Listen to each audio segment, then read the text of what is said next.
Still muted. Welcome back, guys, to DR Transfers. I'm your host to do the most and never coast, Matisse. And listen, we got a lot to get into today in terms of the different stories.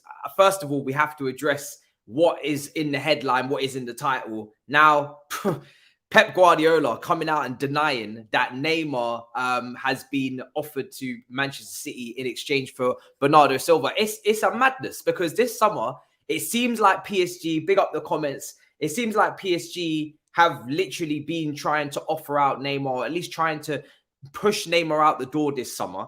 Even though the manager's comments, the new manager that's come in, kind of contradicts that in saying that he's more than happy to keep Neymar. Maybe it's just lip service, but Pep Guardiola coming out and denying that is the case. Now, with Bernardo Silva, we've seen him linked not only with this one here, which is probably not really that clear cut, but we've also seen him linked heavily with Barcelona this summer, where Barcelona actually keep getting the money to get and go for these targets. I have no idea, but Bernardo Silva is another target of theirs. You would be shocked if they got that one over the line as well, on top of what they're also trying to do with Jules Kounde. But listen, never say never at this point with Barcelona. But Pep Guardiola coming out and dismissing that seems to be fabricated in French media at the moment. I don't know how PSG fans feel about it. I mean, Neymar was obviously a massive transfer. He's still got a long contract with him as well. We're going to read out this comment down below. It says, Neymar to stay with us. He spoke many times publicly about this wish to win the Champions League with us and that he is happy in Paris. Pep does not want him anyway. Listen, that's how I see it as well. You know, he hasn't really completed his mission statement from when he joined PSG. He wants to win the Champions League. He wants to do all these things. He didn't go there to continue to conquer, you know, League on. That, you know, they were doing that anyway. He wants to go over there and win the Champions League. And if he leaves without doing that, they may deem his time there a failure. I don't know. It will be interesting. We all thought Barcelona had no money. I see it in the comments, but they continue to keep going for these targets and they won't give up the goose chase on Bernardo Silva. So we'll have to see what happens in that one. Also on the headline as well, Jesse Lingard looks like his preferred or, you know, clear-cut destination is looking to be Nottingham Forest. Apparently they've offered him a higher wage. West Ham, of course, that's kind of been rumbling around all summer, really since last summer, that he would go to West Ham, whether it was obviously last summer for the transfer fee. That didn't happen. Is it going to be in the summer for free? It hasn't happened yet. Obviously, he had a great time at West Ham the season before, but feels like a lot of frustration now. It just keeps going on and on and on in terms of this West Ham move for Jesse Lingard. And now it seems Nottingham Forest have come in at the last moment and they are set to sign him and they're in talks with his representatives. At the end of the day, he just needs to play games. Do you know what I mean? Wherever that is, he just needs to play games. And he hasn't played many games this season for Manchester United. That's not really a surprise after all of the attackers they brought in. And I think for him, you know, Nottingham Forest is not a bad shout. They play good football. They've just come up. He's guaranteed starter. In fact, he may even be considered one of the main men. He probably would be the main man. And obviously those links with Newcastle are kind of dying as well. I think Jesse needs that responsibility. And last time he was given such responsibility at West Ham, he was brilliant. Do you know what I mean? In transition, in a team that, yes, they play good football. They're not going to dominate the ball every single game. So there's going to be opportunities for transition. Same as you could say Joe Willock at Newcastle. They both had a similar type of loan spell where they just absolutely both killed it. You know, Jesse Lingard was incredible for West Ham. Joe Willock was incredible for Newcastle. Both of them kind of in teams that transitioned a lot, were quick on the break. They found spaces in between the lines. And then they just scored goals and they caused havoc. That's kind of what he needs. Do you know what I mean? Maybe and a bit more responsibility. So I'd be excited for Jesse. And I hope he takes that move over the Saudi Arabia one. Obviously, we want to see him closer to home in the Premier League trying to do his thing. He's a very good player. I think Jesse Lingard is a very good player. Is he Manchester United level? I don't think so. But I do think he's a very, very good Premier League player. And he could easily go and have great seasons in the Premier League, as long as he's confident and he's playing, like I said. So it's going to be interesting to see. Now, let's go back up to more news in terms of, we'll go through this comment first. If West Ham can't get Lingard, will they go for Oxlade-Chamberlain? I haven't seen that link, although Oxlade-Chamberlain, you could definitely make a shout for that move to take place because, again, this is a guy that's not really getting enough game time at Liverpool. He's had injuries. He's had issues. And again, a very talented player. I feel like Oxlade-Chamberlain's kind of gone off the grid. He's nowhere near the England team. We haven't heard about him in the England team for ages, it feels like. I don't think he's that old as well. Obviously, he started very young at Arsenal, then went to Liverpool for that big fee. I think for me personally, he should be looking to move on as well. You know, you need game time at the end of the day. Game time is precious in a very short career. I think it would be good to see him out there as well. If at West Ham, I think he would suit them. Where would he play? You could definitely make an argument that he could play in a midfield three if they were to change it up a little bit. Right now, they go with the pivot. If they were to move to a three, he could slot in there. On the right, you've got Bowen. Up front, you're going to have Antonio on the left. You've got options as well, Ben Rama, etc. So I think best chance for him would, unless he plays in the 10, but I haven't really seen him play in the 10 too much, if they move to a midfield three. But, you know, I don't know what his wages are. These are obviously factors that will have to come into as well. Is he willing to make that move, take that step down? Or is there a slot for him at Liverpool? Maybe it's not over for him at Liverpool. They haven't signed another midfielder. They got Carvalho. They didn't sign anybody else as of yet. So there could still be a slot. I think main thing for him is fitness. I don't think many Liverpool fans are disappointed with the performances from him when he's played. He was pivotal in the Champions League run, scored a great goal against Man City not too many years ago. However, it's about staying fit and being reliable. Same issue Keita has.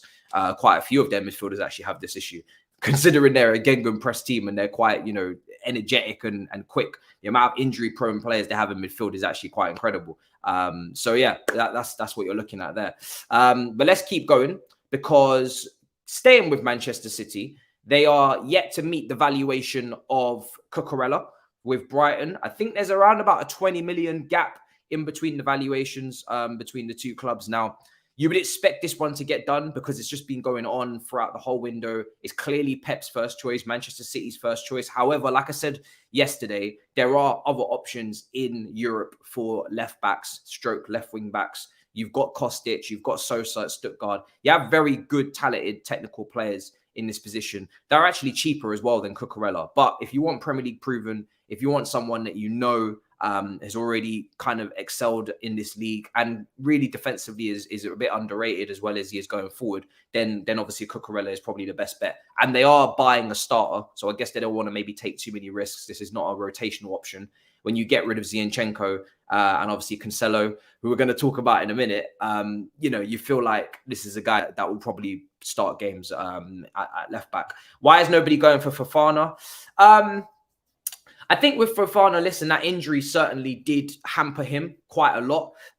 You know, it's a massive injury to get. And I think it's better for him to have a full season of clear health, clear fitness. And then maybe next summer you take a look at whether he can make a move. He's probably still got a lot of years left on his contract. He didn't sign that long ago.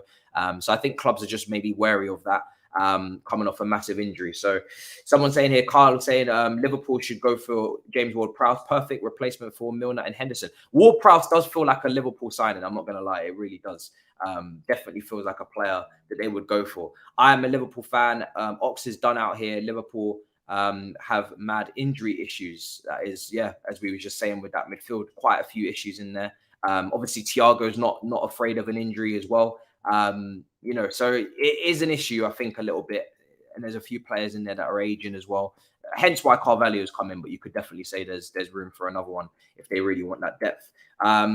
Let's see what's going on here in terms of the comments before we move into another story. Can we talk about football golf? No, no, we cannot. You guys, every time I'm on, you want to talk about the football golf. We're not talking about the football golf. I think actually today's episode is as good as it gets for me in terms of respect. So we're going to leave it. Do you know what I mean? I think today I should be let off because it's not going to get any better. If you want episodes to talk about, you have no idea what's coming up in the rest of the holes. Leroy Sané to Arsenal. Watch this space. I would be shocked. I'm gonna come out here right now and say I don't think it's gonna happen. Right in broad daylight in front of you, I don't think it's gonna happen. But I'm here to be proven wrong. Do you know what I mean? Let's see. But I would be surprised, extremely surprised. But something that is happening is Cancelo is wearing the number 7 shirt, keeping it Man City. What do you guys make of that in the comments in terms of Cancelo wearing the number 7 shirt? I'm not going to lie to you. I know it's weird for a left back or a right back to wear the number 7. I've seen Belarus at Chelsea wear 9. I've seen Gallas at Arsenal, I believe, wear 10. I've seen Eto'o wear 3. I've seen some weird ones, or was it 2? Correct me if I'm wrong. I've seen some footballers wear some very weird shirts. But one thing I will say is Cancelo's name does match the 7 shirt. Like, he sounds like a 7. You know, João Cancelo, it's got the name to it. I think he passes the name test. So, it's difficult. And he's a baller as well. The thing is with him is that not only does he play in a weird position, but I'm going to read that comment in a minute. Not only does he play in a weird position for the number, but he plays in a very skillful manner. He's not afraid of, going past players and nutmegging. And like I said, he cuts inside from left back as well. So he's not afraid of having some shots. So I don't know. I feel like it's a weird one and he's got a name for it. So I think it actually looks all right. Okay. So there's a personal reason for it. Well, then that makes perfect sense. Matisse, how can we accept your view on football when you can't kick a ball? Listen, look at the managers. Some of the managers that manage the game at the moment. Do they play for? Is Jose Mourinho a top level footballer? No. Do you listen to his opinion? Yes.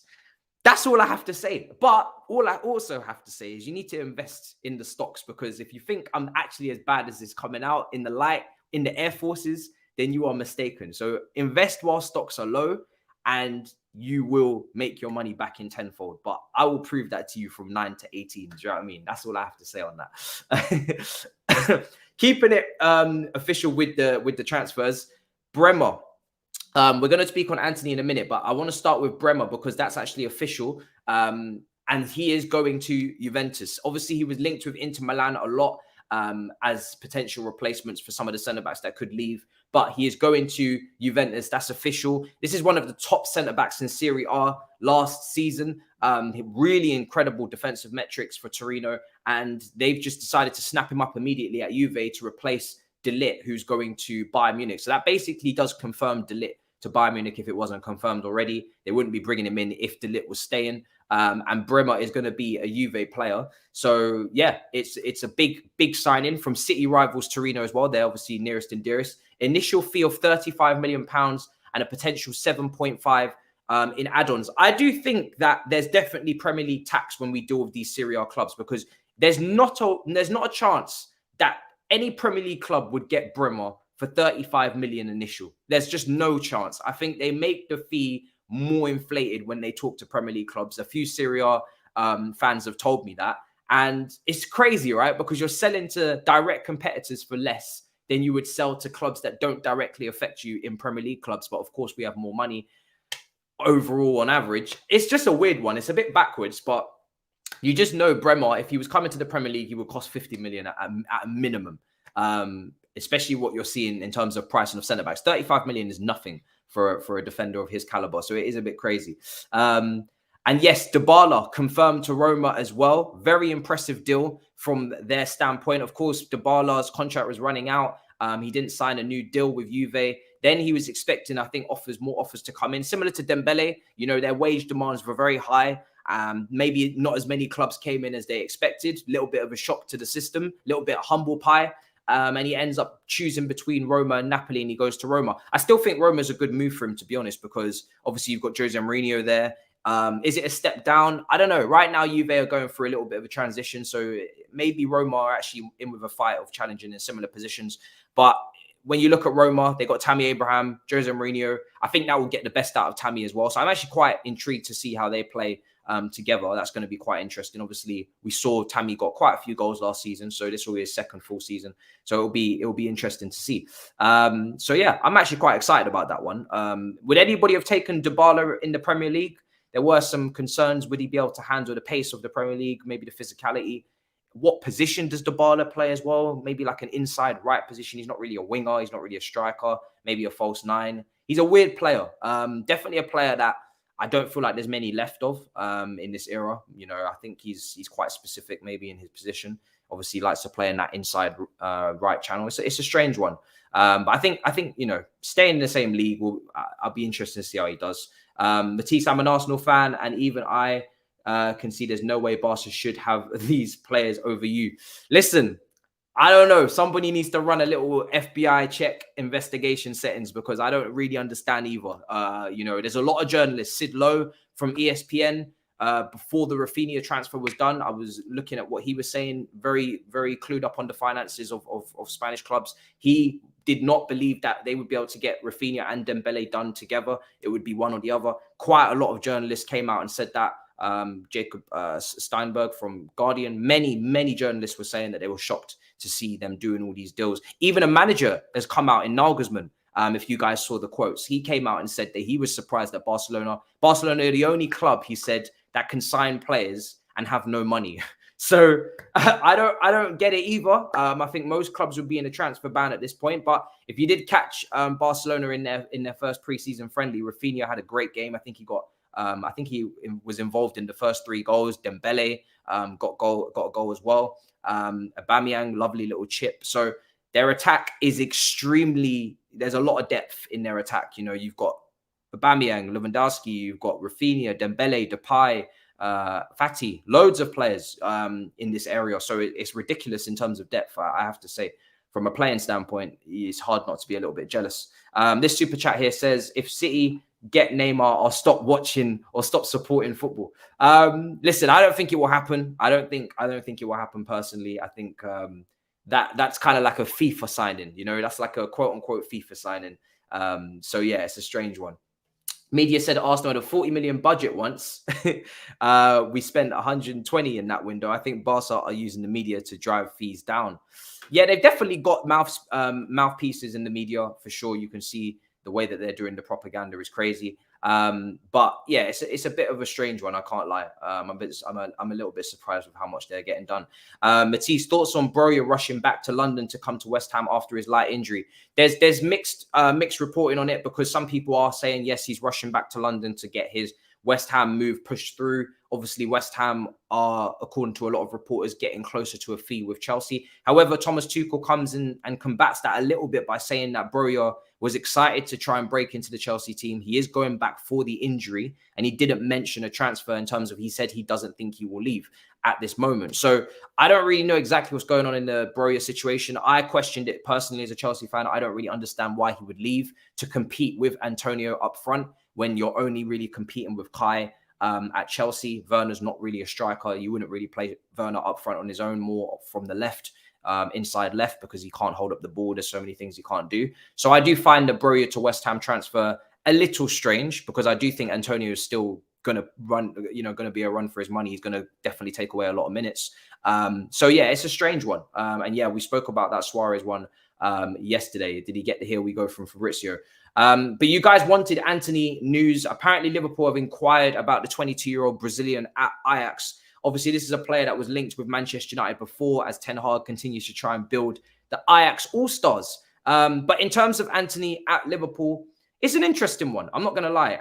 When I look at Liverpool, I always think of like a Bowen at West Ham. Although he's expensive, that's the type of winger that I associate with Liverpool. They're going down maybe more of a flair route with Antony, or you could say Diaz is a little bit more of a flair option as well.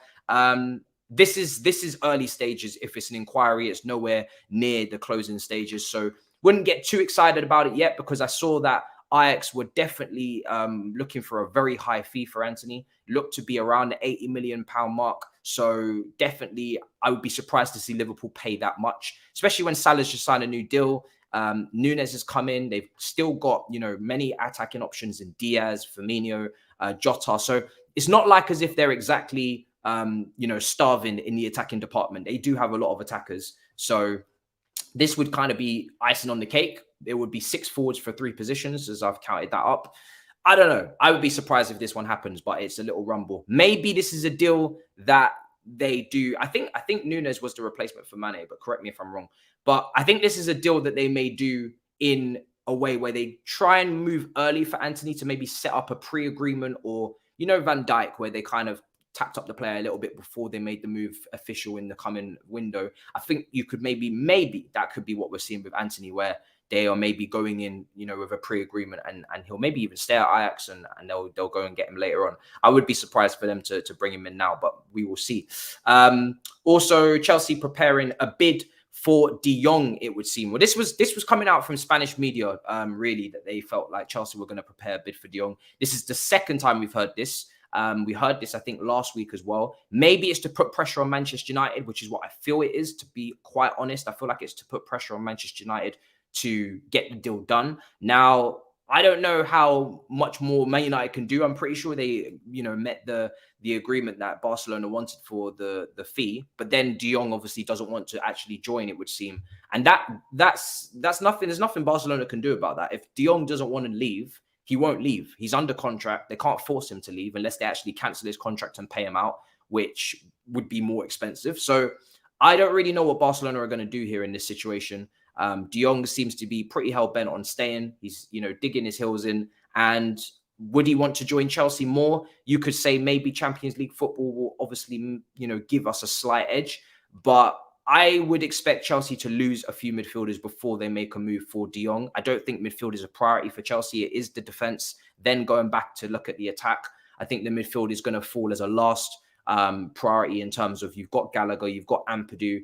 Billy Gilmore's just been sent back to the under-23s to train. That's the amount of midfielders we have at the moment. Pretty promising player, but still can't really get any game time and isn't even on the tour with the first team. And you've still got Jorginho, you've still got Kante, Kovo, Loftus-Cheek, Mason Mount. I've probably named a good 7-8 midfielders there. So I don't really see space for De Jong unless people move.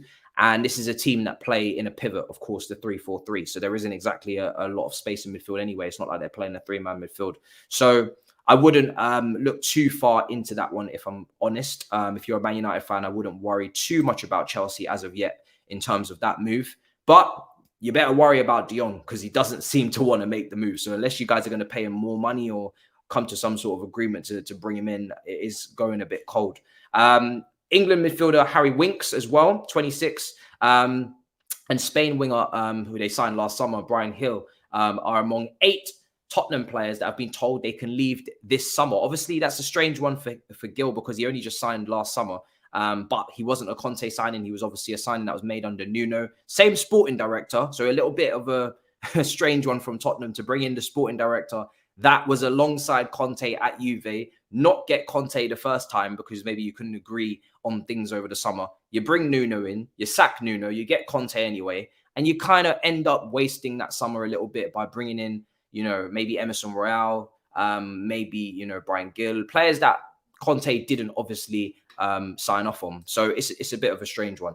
But yeah, we'll see how it goes on that front. They've got a lot of players to clear. And there's clearly no room for them. And back onto Chelsea as well. We'll see today if Kounde becomes, we'll see who he ends up going to. It hopefully is not a Rafinha 2.0 of Kounde. Apparently Chelsea are getting close to agreeing a fee. We're expecting that to come in today with an official bid. It is once again Chelsea versus Barcelona for Jules Kounde. Player, as of now, I don't know who he prefers, whether it's Barcelona or Chelsea. Some reports are saying he prefers Barcelona. Some reports are saying he's just waiting to see who agrees a fee with Sevilla. This could be a Rafinha 2.0. It could not. We just have to wait and see. Let's see what's being said in the comments, though. Let me see. You're not just in trouble of missing out. Top 4 Arsenal miles away from it, mate. That's a reply, I'm guessing, in the comments there. I mean, we'll see. I mean, the window's not closed. It's difficult to say who are really favourites for the top 4 race as of now because so much more can happen in terms of moves. You never know. Anything can happen and that could completely, change the sway of things. But thoughts on Bayern Munich's transfer window so far? I must say, I think Bayern Munich's transfer window is quite impressive. They obviously needed to correct and right the wrongs of the Champions League performance last season, which wasn't great. I think, Mazraoui at right back from Ajax, the Moroccan, I believe that's a great signing. I saw glimpses of him. He looked very, very talented, very technical, very good going forward. De Ligt will be a great purchase, obviously expensive, but that's a great purchase to bring in. And we know Sadio Mane as well as a top player as well. If that is the replacement for Lewandowski, then I think that works fine. And they've managed to keep Gnabry as well. So far, it seems to be great business. But like I said, we have to see how everything pans out. Don't read the comments, someone says. Still looking at Tielemans as well. Of course, I've seen that in the comments. We haven't got any updates on Tielemans. I'm not sure what's going on there. Again, something that's gone cold that we haven't really got any updates for, but it's a strange one. But like I said, yeah, Jules Kounde, I think we're going to get some sort of conclusion on this one soon. Either Barcelona are going to come in with a bid later on. Again, another player that Barcelona want to bring in. Xavi has taken the route of trying to contact the player personally before Barcelona agree, something with Sevilla. Chelsea are going down the other route of trying to agree a fee with Sevilla, maybe going through the personal terms after.